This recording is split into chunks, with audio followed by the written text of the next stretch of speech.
College میں BCom first year کا student ہوں۔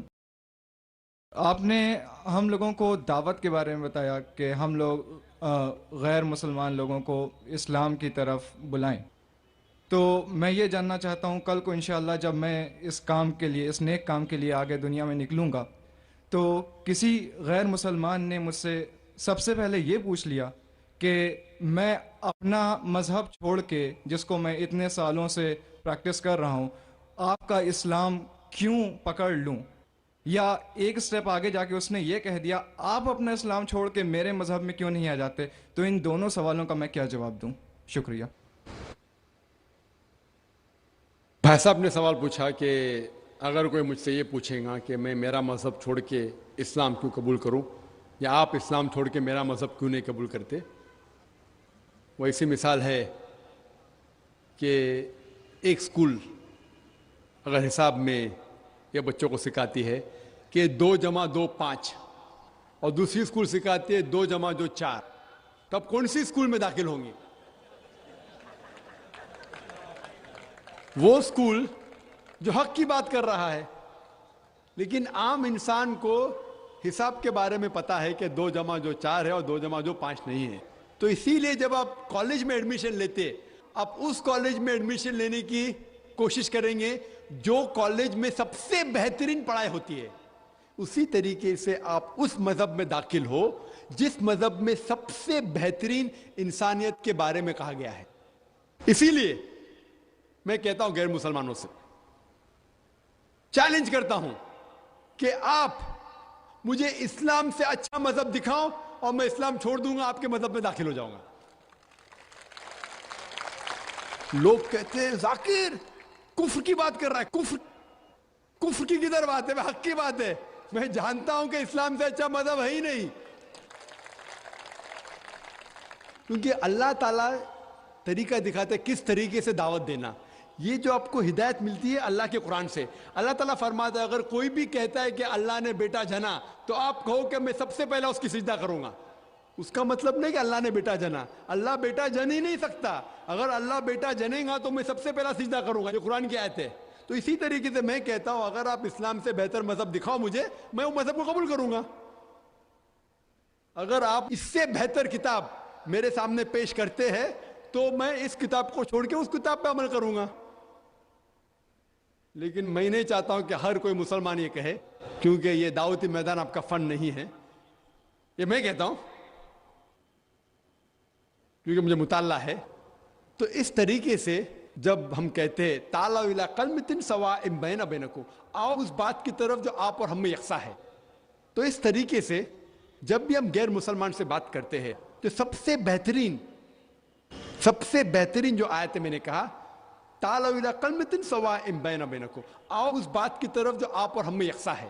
تو آپ کہیں گے بھائی صاحب آپ ہندو ہے، آپ عیسائی ہے، میں مسلم ہوں، چلو جو ہم میں اختلاف ہے اس کو باجو رکھو، جو آپ اور ہم میں یکساں ہے کم از کم اس کے اوپر تو عمل کرے۔ کیونکہ آپ کو میرے مذہب میں نیا آنے کا مت آؤ، مجھے آپ کے مذہب میں نیا آنے کا، ٹھیک ہے، کم از کم جو آپ اور میرے مذہب میں یکساں ہے اس بات کے اوپر تو ہم ایک ساتھ میں عمل کریں گے، اور کوئی بھی نہیں کہے گا کہ نہیں۔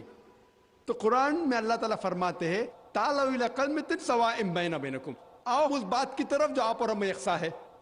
سب سے پہلی بات اللہ نعبد الا اللہ، ہم صرف اللہ سبحانہ و تعالیٰ کی عبادت کریں، ولا نشرک بہ شیئا، کہ آپس میں ہم کسی کو اللہ کے ساتھ شریک نہ کریں، ولا یتخذ بعضنا بعضا اربابا من دون اللہ، ہم آپ اور ہم میں سے کسی کو اللہ کے برابر کوئی رب نہ بنائیں۔ فَإِن تَوَلَّوْا فَقُولُوا اشْهَدُوا بِأَنَّا مُسْلِمُونَ، اور اگر وہ آپ کی بات کو نہ مانے تو کہو کہ ہم مسلمان ہیں، اللہ کے آگے جھکتے ہیں۔ تو اللہ تعالیٰ دکھاتا ہے کس طریقے سے دعوت دینا۔ تو میں کبھی بھی غیر مسلم سے ملتا ہوں، مثال کے طور پہ کوئی ہندو سے ملتا ہوں، وہ کہتا ہے کہ میں میرا مذہب کیوں چھوڑ کے اسلام میں داخل ہوں، میں کہوں مت داخل ہو، کون بول رہے داخل ہونے کے لیے؟ کم از کم آپ برابر سے، آپ کے مذہب پہ کم از کم برابر سے عمل کرو۔ اور سب سے پہلی بات جو دعوت کی سب سے اہم بات ہے، اللہ تعالیٰ فرماتے تعالوا الی کلمۃ سواء بین بینکم اللہ نعبد الا اللہ، آؤ اس بات کی طرف جو آپ اور ہم یکساں ہے۔ سب سے پہلی بات ہے صرف اللہ کے علاوہ کسی کی عبادت نہ کرے۔ تو جب ہم کو ہندو سے پوچھتے ہیں کہ آپ کتنے خداؤں میں مانتے ہیں, کتنے بھگوان میں مانتے ہیں. کوئی کہیں گا 3, کوئی کہیں گا 100, کوئی کہیں گا 1000, کوئی کہیں گا 33 کروڑ. لیکن اگر آپ ایک عالم ہندو سے پوچھیں گے جس کو اپنے مذہب کے بارے میں علم ہے, ہندو مذہب کے بارے میں علم ہے, اس سے پوچھیں گے کہ کتنے خداؤں میں آپ کو یقین رکھنا چاہیے, تو وہ ہندو کہیں گا کہ ہندو کو صرف ایک خدا میں یقین رکھنا چاہیے اور ایک ہی خدا کی عبادت کرنا چاہیے. لیکن عام ہندو وہ مانتا ہے ایک فلسفی جسے کہتے ہیں پینتھیزم. عام ہندو مانتا ہے کہ سب کچھ خدا ہے. وہ کہتا ہے کہ پیڑ بھی خدا ہے, چاند بھی خدا ہے, سورج بھی خدا ہے, انسان بھی خدا ہے, سانپ بھی خدا ہے. ہم مسلمان مانتے ہیں کہ سب کچھ خدا کا ہے. پیڑ بھی خدا کا ہے, چاند بھی خدا کا ہے, سورج بھی خدا کا ہے, انسان بھی خدا کا ہے, سانپ بھی خدا کا ہے. تو یہ فرق جو ہمارے ہندو بھائیوں اور مسلمان کے درمیان ہے, وہ عام ہندو کہتا ہے کہ سب کچھ خدا ہے, ہم مسلمان کہتے سب کچھ خدا کا ہے. فرق ہے صرف کا. اگر ہم اس کا کے فرق کو سمجھ سکے تو ہندو اور مسلمان ایک ہو جائیں گے. صرف فرق ہے کا. کس طریقے سے ہم اس فرق کو سمجھیں گے؟ اللہ تعالیٰ فرماتے تعالوا الی کلمۃ سواء بین بینکم, آؤ اس بات کی طرف جو آپ اور ہم میں یکساں ہے. ہم سمجھے ان کے کتابوں سے خدا کا کیا تصور ہے. جب ہم ان کی مذہبی کتاب پڑھتے ہیں, چھندوگیہ اپنشد چیپٹر نمبر 6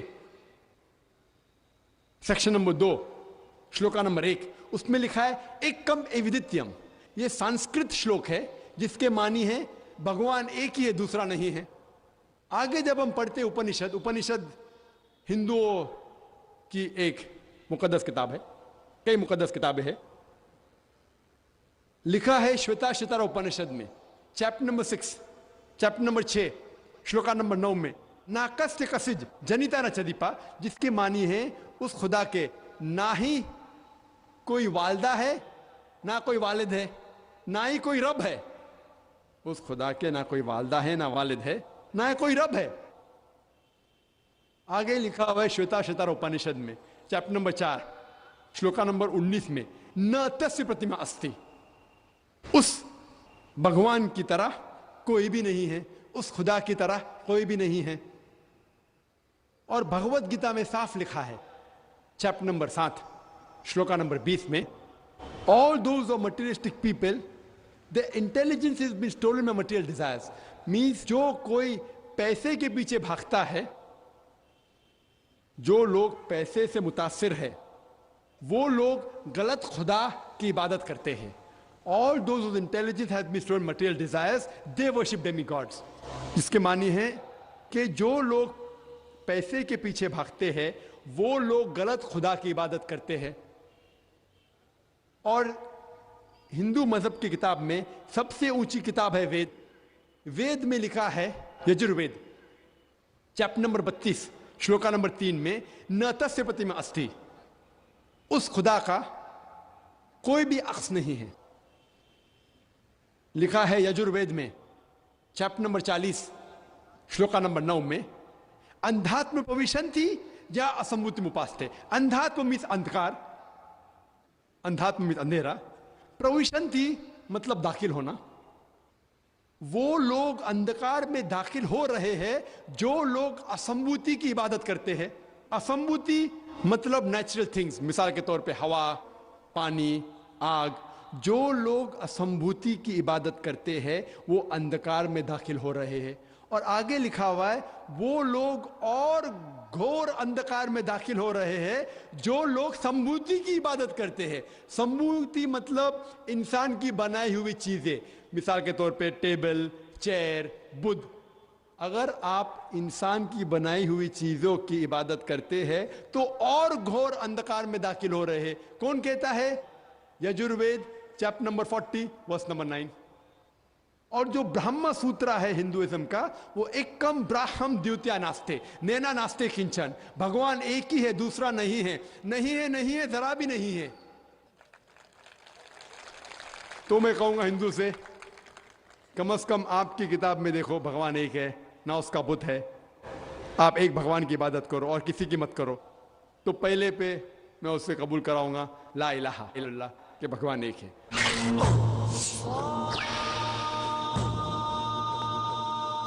اس کے بعد آتا ہے محمد رسول اللہ، اور میں نے ایک تقریر کی ہے کہ محمد صلی اللہ علیہ وسلم کے بارے میں دیگر مذاہب کی کتابوں میں کیا لکھا ہوا ہے، اور ایک تقریر بھی کی ہے کہ خصوصاً ہندو مذہب کے کتاب میں محمد صلی اللہ علیہ وسلم کا ذکر۔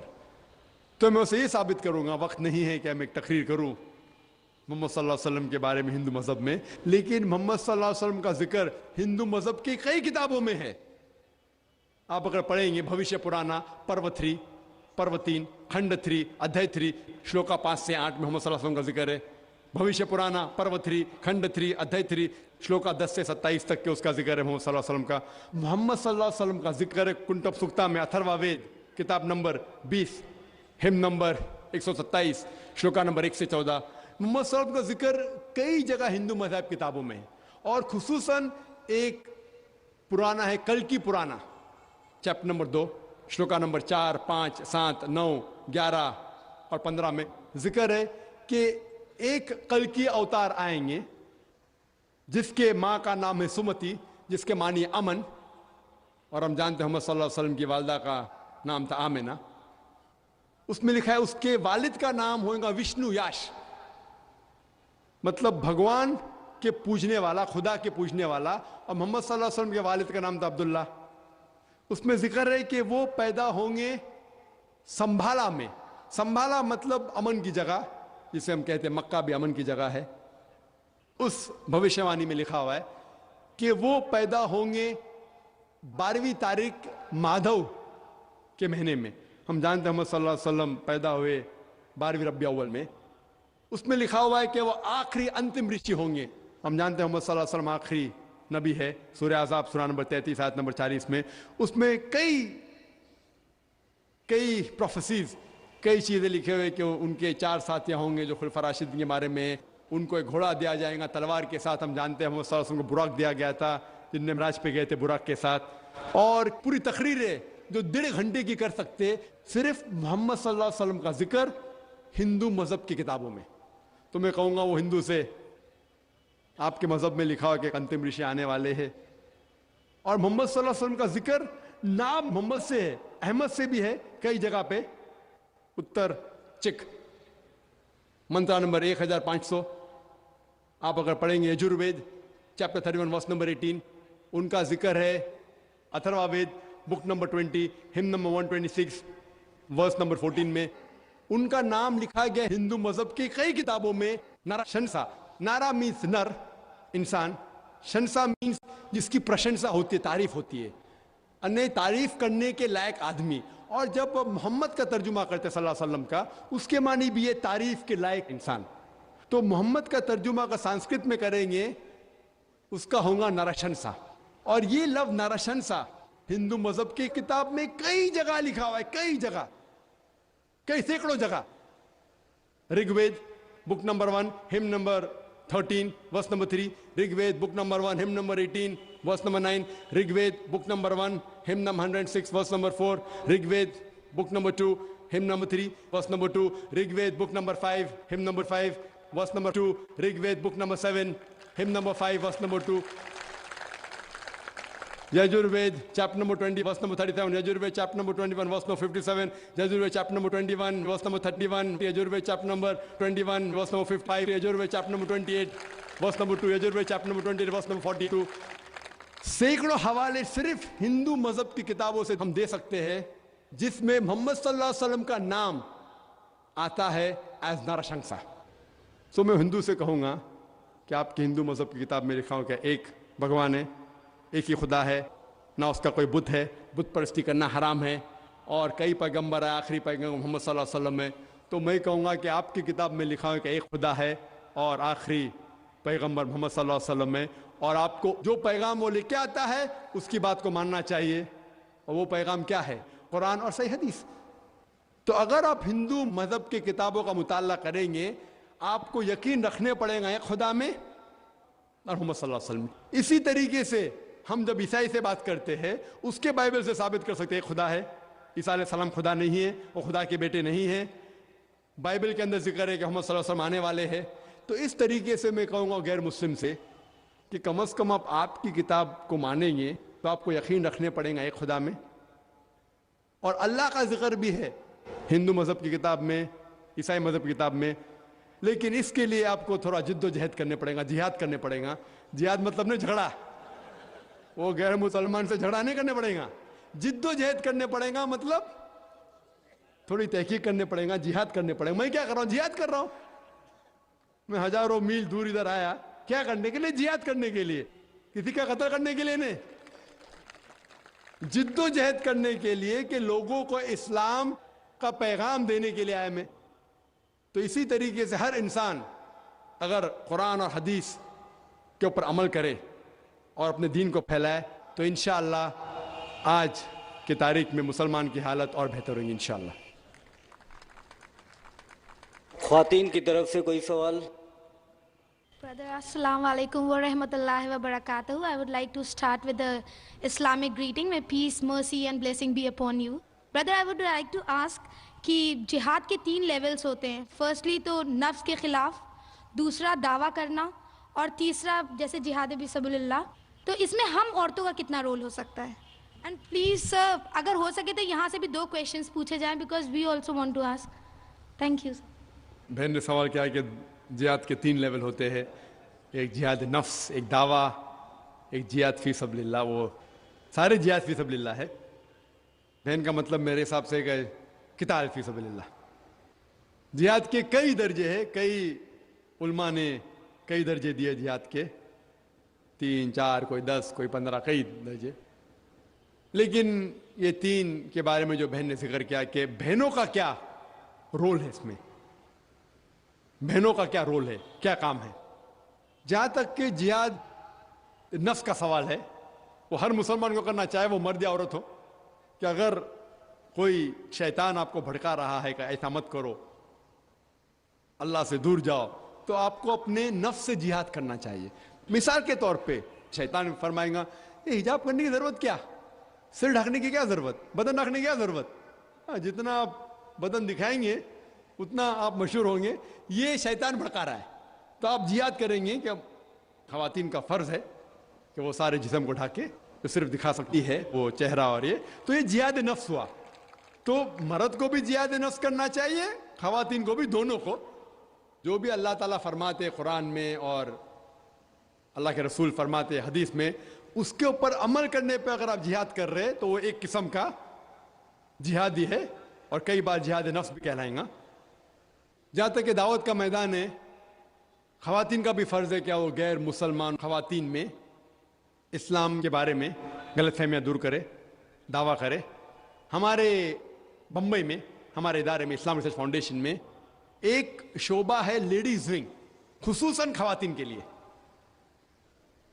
اور اس شعبے میں کم سے کم 10 خواتین ہیں جو تقریر کرتے ہیں، 10 مقرر ہیں، 10 کم از کم، جو الحمدللہ نہ ہی بمبئی میں، ہندوستان کے دیگر شہروں میں، ہندوستان کے باہر بھی الحمدللہ وہ تقریر کرتے، خصوصاً خواتین کے درمیان.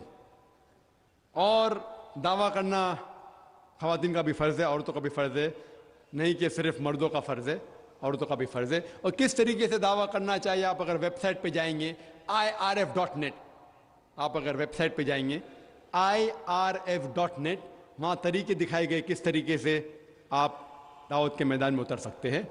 اور جو آخری جو بہن نے سوال کیا کہ جو میرے حساب سے قتال فی سبیل اللہ تھا، ہم دیکھتے ہیں کہ صحیح بخاری میں ایک چیپٹر، ایک باب ہے جس کے اندر ذکر ہے کہ خصوصاً خواتین نے بھی قتال کے درمیان حصہ لیا.